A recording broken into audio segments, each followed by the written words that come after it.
여러분 안녕하십니까? 납득하기 힘든 결정과 더딘 진행으로 내란 사건 재판부에 대한 비판이 이어지는 가운데 법원이 오늘에서야 자구책을 내놨습니다. 내란 사건 재판부에 판사 1명을 추가하겠다는 건데요. 친위 쿠데타가 발생한 지 무려 9개월, 윤 전 대통령이 기소된 지는 약 8개월 만에 나온 조치입니다. 첫 소식 유서영 기자가 보도합니다. 내란 사건 재판이 진행되고 있는 서울중앙지법에서 예고 없이 갑자기 3대 특검 사건 재판에 대한 지원책을 내놨습니다. 먼저 내란 사건을 담당하고 있는 형사합의 25부에 판사 1명을 추가 배치하기로 했습니다. 새로 투입되는 판사가 일반 사건을 맡도록 해 지규현 재판장을 포함한 기존의 판사 3명이 내란 재판에 좀 더 집중할 수 있도록 하겠다는 겁니다. 또 특검 사건 1건이 배당되면 일반 사건 5건을 배당하지 않는 방식으로 3대 특검 사건을 맡게 되는 재판부의 부담을 줄여주기로 했습니다. 지난해 말 내란 사태를 주도한 혐의로 재판에 넘겨진 김용현 전 국방장관의 1심 재판부가 지기현 재판장이 있는 형사합의 25부로 정해진 지 9개월 만입니다. 하지만 왜 이제서야 이런 지원책을 내놨는지는 의문입니다. 서울중앙지법은 앞서 조지호 경찰청장, 윤석열 전 대통령 등이 기소될 때 효율적인 재판 진행을 위해 사건을 해당 재판부로 모으고 신규 사건 배당도 중단했습니다. 친위 쿠데타라는 대형 사건으로 곧 재판이 물밀듯이 들어올 상황을 예상하고 있었던 겁니다. 그러나 1심 재판이 끝나기도 전에 윤 전 대통령의 구속기간이 끝나 풀려날 수 있다는 비판까지 제기됐습니다. 수도권의 한 현직 판사는 양승태 대법원장 사법농단 사건을 맡은 재판부는 3년 동안 5건만 선고했을 만큼 해당 재판에 집중할 수 있었다며 신규 사건 배당을 막고 먼저 맡고 있던 사건을 다른 재판부로 재배당해주는 등의 조치를 보다 적극적으로 했어야 한다고 지적했습니다. 실효성에 대한 의문도 여전합니다. 오늘 김용현 전 국방장관 등의 내란 혐의 재판이 예정된 증인신문도 마치지 못하고 일찍 끝났습니다. 김 전 장관 측이 호칭과 증거물 등을 문제 삼다 요구사항을 들어주지 않는다며 재판부 기피 신청까지 했기 때문입니다. 재판을 지연시킬 목적이 분명한 경우 곧바로 간이 기각을 할 수 있는데도 지 재판장은 명백한 소송 지연이라 보기는 어렵다며 오늘 재판을 종료했습니다. 이런 진행 방식이 유지된다면 변론 종결을 하겠다고 밝힌 올해 12월까지 재판을 마무리할 수 있을지 불투명하다는 지적이 법원 내부에서도 나오는 실정입니다. 지난해 겨울 군대를 동원한 현직 대통령의 친위 쿠데타가 일어나고 벌써 9개월이 지났습니다. 내란 사태에 가담한 사람 중 판결을 받은 사람은 아직 단 1명도 없습니다. MBC 뉴스 유서영입니다.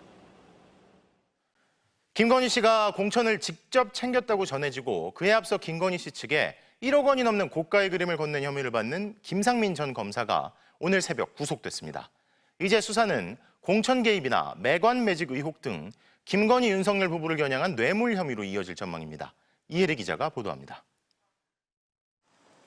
김상민 전 검사는 특검의 구속영장 청구는 수사권 남용이라고 주장했습니다. 특검은 일단 구속을 한 다음에 진실을 규명하겠다고 하지만 이는 자유민주주의 기본 질서에 위배되는 명백한 수사권 남용입니다. 하지만 법원은 증거를 인멸할 염려가 있다며 구속영장을 발부했습니다. 김 전 검사에게 적용된 혐의는 1억 원이 넘는 이유환 화백 작품을 김건희 씨에게 건넸다는 청탁금지법 위반입니다. 김건희 씨의 오빠 김진우 씨에게 돈을 받아 그림을 대신 구매했을 뿐이라는 김 전 검사의 해명은 받아들여지지 않은 것으로 보입니다. 이에 따라 특검의 수사는 윤석열 전 대통령 부부를 겨냥한 뇌물 혐의를 규명하는 데 집중될 전망입니다. 이를 위해선 김 전 검사가 그림을 주면서 윤석열 전 대통령에게 직무와 관련된 청탁을 했다는 대가성을 입증해야 합니다. 김 전 검사가 국회의원 출마를 준비한 과정, 공천 탈락 넉 달 뒤 국정원 법률특보로 임명되는 과정이 수사 대상이 될 것으로 보입니다.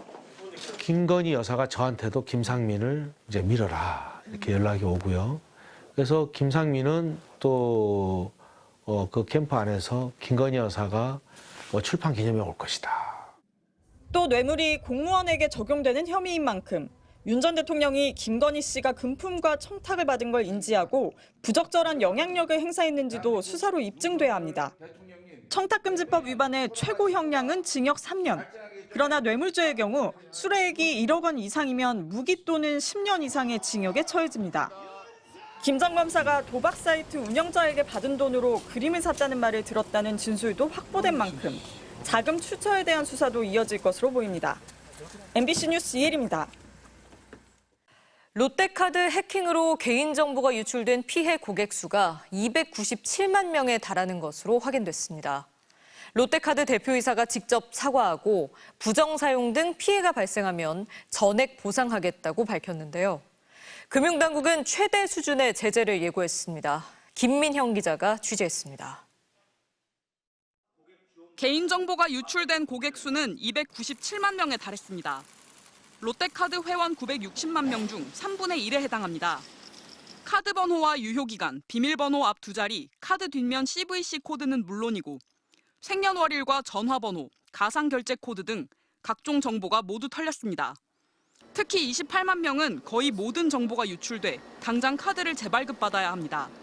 롯데카드는 유출 정보가 부정하게 사용될 가능성은 낮다고 주장했지만 대부분의 해외 사이트는 카드 번호와 유효기간, CVC 번호만으로도 결제가 가능합니다.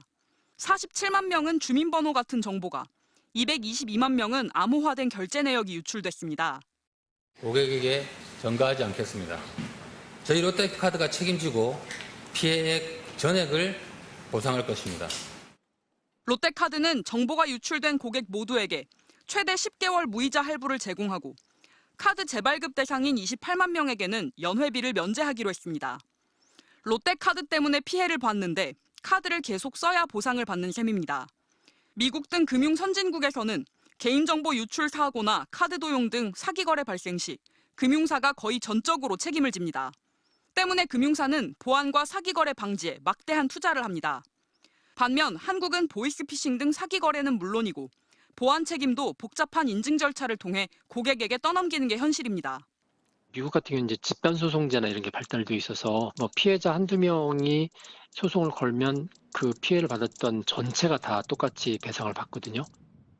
롯데카드는 앞으로 보안 강화에 1,000억 원 이상 투자하겠다고 밝혔습니다.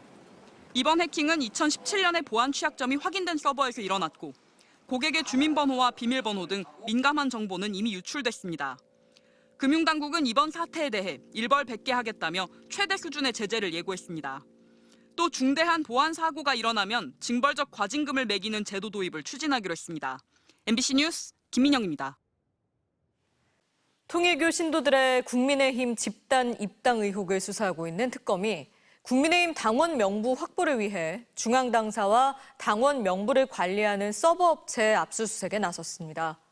국민의힘과 통일교 유착 의혹의 정점인 한학자 총재에 대해서는 구속영장을 청구했습니다. 김지성 기자입니다. 서울 여의도 국민의힘 당원 명부 서버 관리 업체로 유상범 의원과 박성훈 의원 등이 들어갑니다.